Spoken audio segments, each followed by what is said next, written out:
an American biologist whose work has helped develop global water safety assessment standards, has won this year's Lee Kuan Yew Water Prize.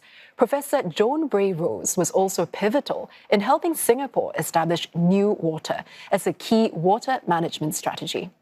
Professor Rose was honoured for her role in producing the world's first science-backed framework to identify and measure microbial risks in drinking water.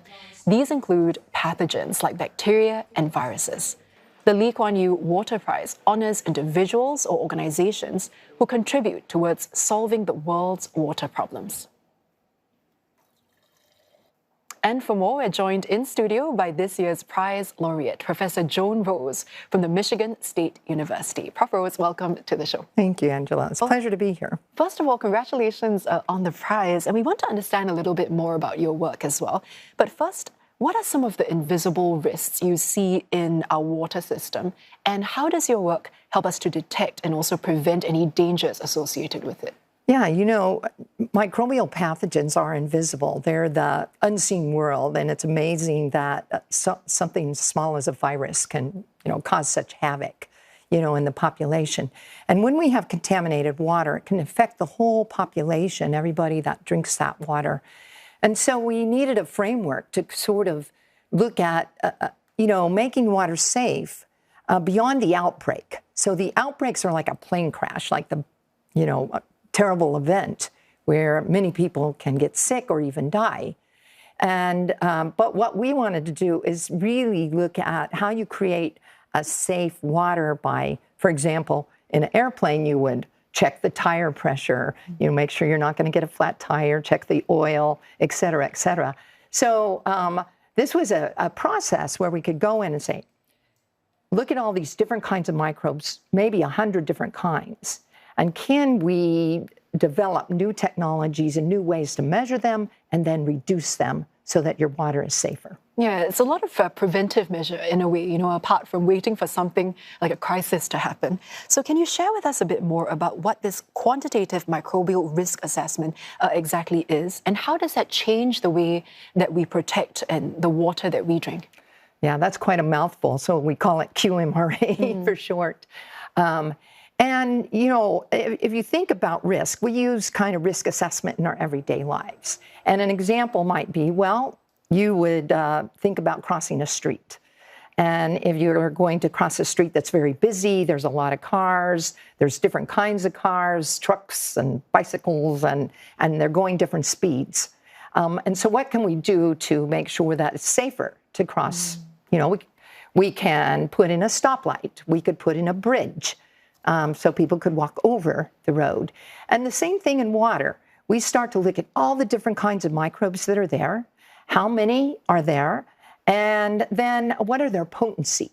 What kind of health effects can someone, exhibit if they get exposed to one of these pathogens? And then we put water treatment in to reduce those pathogens so they're no longer detectable generally in our water, and that the risk from getting exposed through drinking water is very, very low. So with wastewater and microbial surveillance becoming more well-known, especially during the COVID-19 pandemic, that really got in the spotlight, at that time. In the last 6 years, do you think that technology has really evolved? And if so, how? How much? Oh, yes. I think we were always trying to use new technologies to find these new pathogens in wastewater and in contaminated waters. But what happened during COVID-19 is there was sort of an explosion of companies that made instruments and kits, working with the scientists and working with the water utilities to see whether we could apply this technology to be faster and better, give us more information. And then we could make decisions, about, how we manage our treatment processes, or even in some cases, in recreational waters, we could alert the public faster so that they weren't exposed to a contaminated beach. New pathogens are always showing up. And once we hear about these pathogens, from the medical community, these new technologies allow us to sequence it, understand the characteristics of that pathogen, and then develop tools and techniques so we can monitor it. And so it's been, it's been a revolution really to our ability to monitor water quality and then really take care of some of the problems, before they become a crisis. Yeah, so from Singapore's perspective, how specifically has this model helped to develop better, higher water safety standards? Yeah, so in Singapore, what I always appreciated is that the fact that they kept abreast of any new emerging contaminant, and in microbes included. And when those contaminants were found in any place in the world, they would start to look in their own system to find out, are these contaminants in our water? And do our current treatment, remove those? And do we remove them adequately?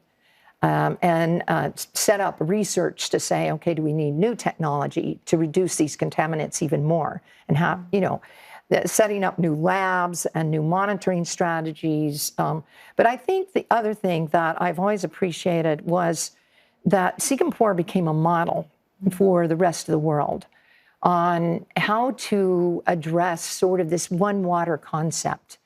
Water that we use, the water that we then throw away, then purifying it, capturing rainwater, desalination, and all of these together, creating a secure water supply. And, other countries and other places come to Singapore now to ask them for help on how did they achieve this, safety, and how did they implement an approach like this that will, is really leading the world. And despite this leadership, I suppose, in this way, what more do you think Singapore can do to secure our water system? And also, is there anything exciting that you'll be working on in the future that potentially Singapore can take on as well?